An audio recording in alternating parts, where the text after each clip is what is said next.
6일 지방선거가 50일 앞으로 다가왔습니다. 현재 예비후보자 등록이 진행 중인 가운데 여야 각 정당은 최종 후보를 뽑기 위해 면접과 경선 등 본격적인 공천심사에 돌입했습니다. 국민의힘 공천관리위원회가 경선을 통해 충남도지사 선거에 출마할 최종 후보자를 확정하기로 했습니다.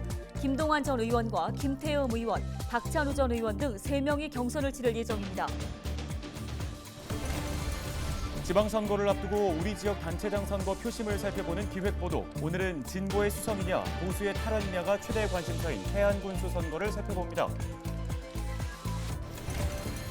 충남도가 두 자녀를 출산하면 임대료를 내지 않는 임대 아파트를 추가로 건설합니다. 2026년까지 도내 모든 시군에 충남형 더 행복한 주택 4,000호가 들어설 예정입니다.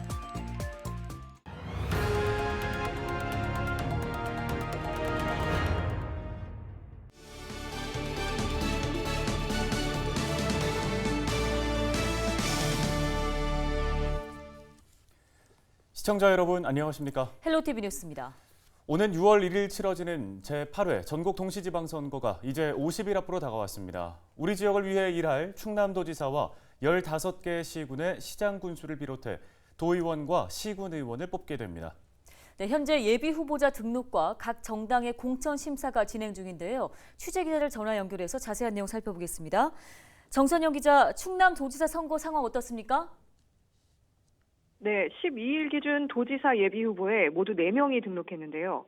더불어민주당에선 황명선 전 논산시장이, 국민의힘에선 김동완 전 국회의원과 박찬우 국회의원이, 신자유민주연합 최기복 충청휴 교육원장이 각각 등록을 마쳤습니다. 이런 가운데 국민의힘 공천관리위원회는 12일 회의를 열고 공천 방안을 확정했는데요. 경선을 통해 도지사 선거에 출마할 최종 후보자를 확정하기로 했습니다. 이에 따라 김동완 전 의원, 박찬우 전 의원, 김태흠 의원이 3파전으로 경선을 치르게 됩니다. 김태흠 의원은 아직 예비후보로 등록하진 않았지만 출마 선언 이후 국민의힘 도의원 등이 환영 입장문을 내고 지원 사격에 나섰는데요. 이 같은 움직임에 김동완, 박찬우 전 의원은 경선을 요구하며 당 지도부와 공천관리위원회에 공정한 관리를 촉구하기도 했습니다. 민주당의 경우 현역인 양승조 충남도지사가 이달 중으로 예비후보 등록을 마치고 재선 도전에 나설 전망인데요. 황명선 전 논산시장이 일찌감치 예비후보 등록을 한 만큼 민주당 최종 후보 역시 경선을 통해 결정될 방침입니다. 네, 기초단체장과 광역의원 또 기초의원 예비후보에 대해서도 각 정당이 공천 심사가 진행 중이죠? 네, 그렇습니다. 민주당 충남도당 공천관리위원회는 15개 시군의 기초단체장 후보에 모두 39명이 신청해 평균 2.6대 1의 경쟁률을 보였다고 밝혔는데요. 광역의원은 62명, 기초의원은 144명이 각각 접수했습니다. 국민의힘 충남도당의 경우 기초단체장 후보 공천에 69명이 신청해 평균 4.6대 1의 경쟁률을 기록했는데요. 광역의원은 75명, 기초의원은 212명이 각각 신청했습니다. 각 정당은 공천 신청자에 대한 서류 심사와 면접, 경선 등을 거쳐 최종 후보자를 추천할 방침입니다. 네, 지금까지 보도국 정선영 기자 연결해서 충남 지역의 정치권 상황 살펴봤습니다.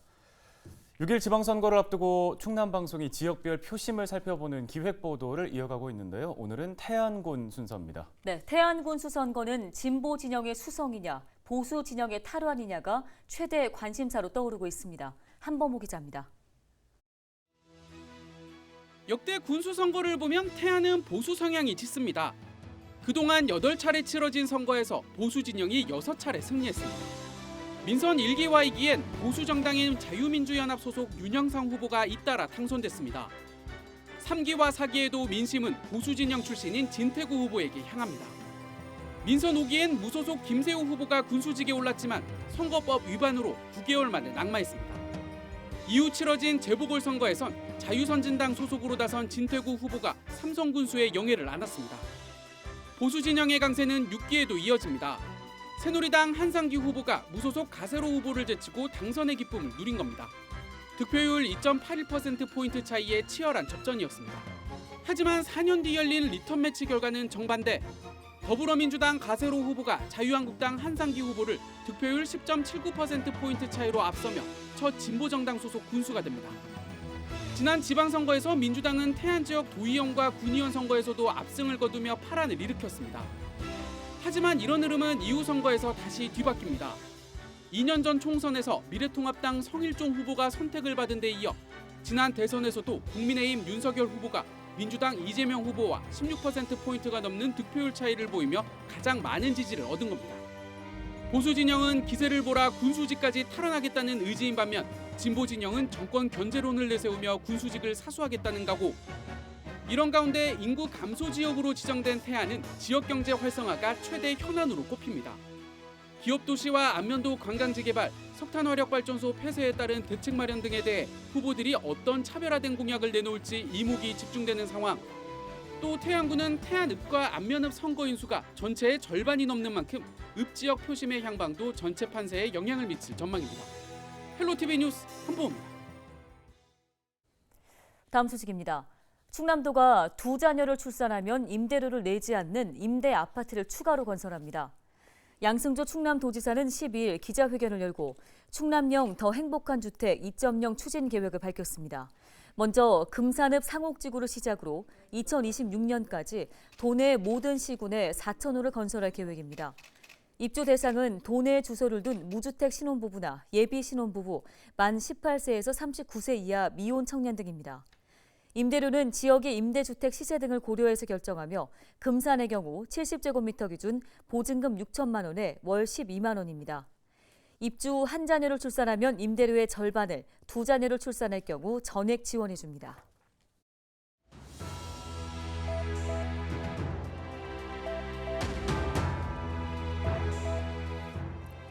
내년 초부터 전 국민의 나이가 최대 2살씩 어려질 것으로 보입니다. 대통령직 인수위가 한국식 나이 계산법을 없애고 만 나이 기준으로 통일하는 방안을 추진하겠다고 밝혔습니다.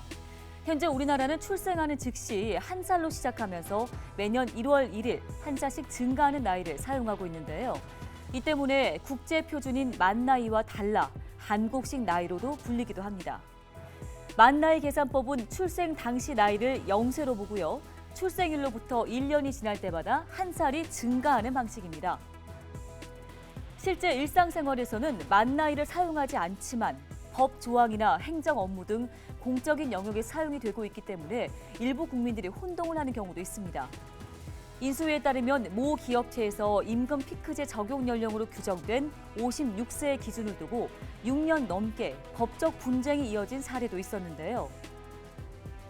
인수위는 내년 초 국회 통과를 목표로 나이 계산법과 표기를 규정하는 민법과 행정기존법 개정을 추진할 계획인 만큼 이르면 내년부터 우리나라도 만 나이가 적용될 것으로 보입니다. 데일리 브리핑이었습니다.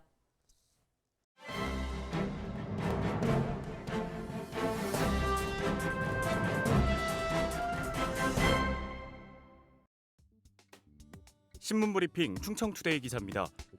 중대재해처벌법이 본격 시행된 지 74일이 지났지만 지역에서는 여전히 산업재해가 이어지고 있습니다.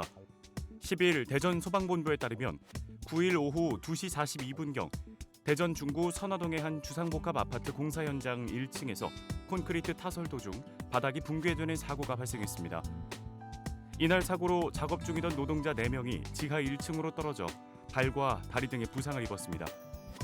이날은 광주 화정 아이파크에서 사망자 6명과 부상자 1명 등 모두 7명의 사상자가 발생한 붕괴 사고가 발생한 지 89일째 되는 날이었습니다.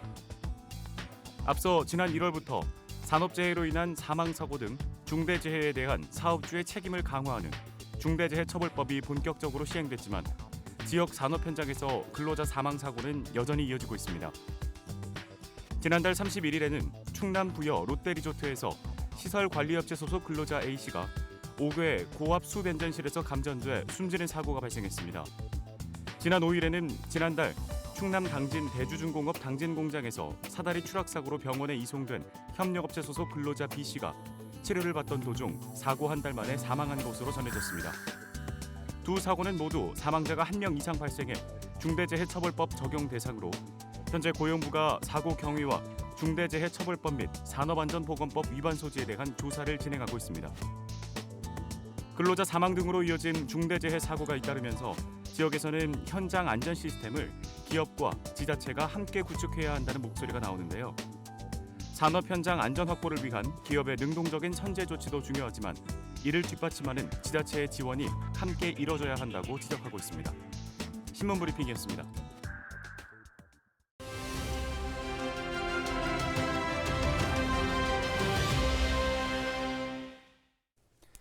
다음 소식입니다. 홍성군이 청소년들과 함께 지역 역사 유적과 인물을 알리는 교육봉사 프로그램 홍주 천년 지킴이 봉사단을 운영합니다. 네, 어떤 활동들을 하게 되는지 홍성군 자원봉사센터의 조목화 교육 코디네이터 전화 연결해 보겠습니다. 안녕하십니까? 안녕하세요. 저는 홍성군 자원봉사센터의 교육 코디네이터 조목화라고 합니다. 예, 먼저 지역 청소년들이 참여하는 이 홍주 천년 지킴이 봉사단 활동 어떤 건지 소개 부탁드립니다. 네. 우리 고장 홍성은 고려시대부터 홍주라는 행정구역명으로 불리었습니다. 2018년은 홍주라는 이름이 탄생 1000년을 맞이하는 해였는데요.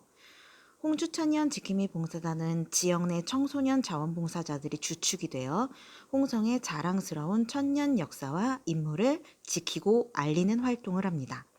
지난 2021년 한 해 동안 코로나의 대유행으로 대면 봉사활동이 침체된 어려운 상황 속에서도 홍성군 청년회 청소년 봉사단을 중심으로 조양문과 홍주성 등 유적지 환경 보존, 김좌진, 한용운, 이응로 등 역사인물 홍보 활동을 진행한 바 있습니다. 네, 교육봉사라고 하는데 구체적으로 어떤 활동을 하게 되는 겁니까? 2022년 새롭게 재정비한 홍주천년 지킴이 봉사단은 참여 대상을 넓혀 지역의 중고등학생과 대학생, 홍성군 청년회 청소년 봉사단 등 70여 명이 중등부와 고등대학부로 나뉘어 활동을 진행합니다. 1년 동안 홍주의 역사에 대해 배우며 애양심을 다지고 봉사단이 직접 역사문화 유적지들을 답사해 환경정비 모니터링 활동을 펼칩니다.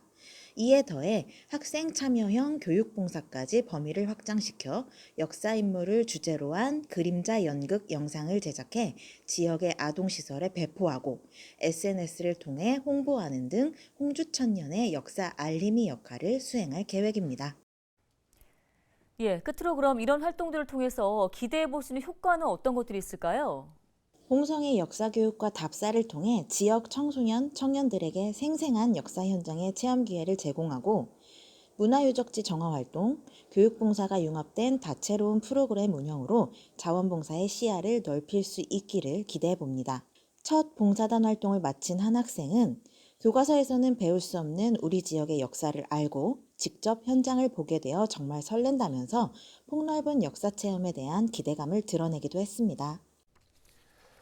네, 고맙습니다. 오늘 말씀은 여기까지 듣도록 하겠습니다. 지금까지 홍성군 자원봉사센터 연결해서 홍주천년 지킴이 봉사단과 관련된 말씀 들어봤습니다.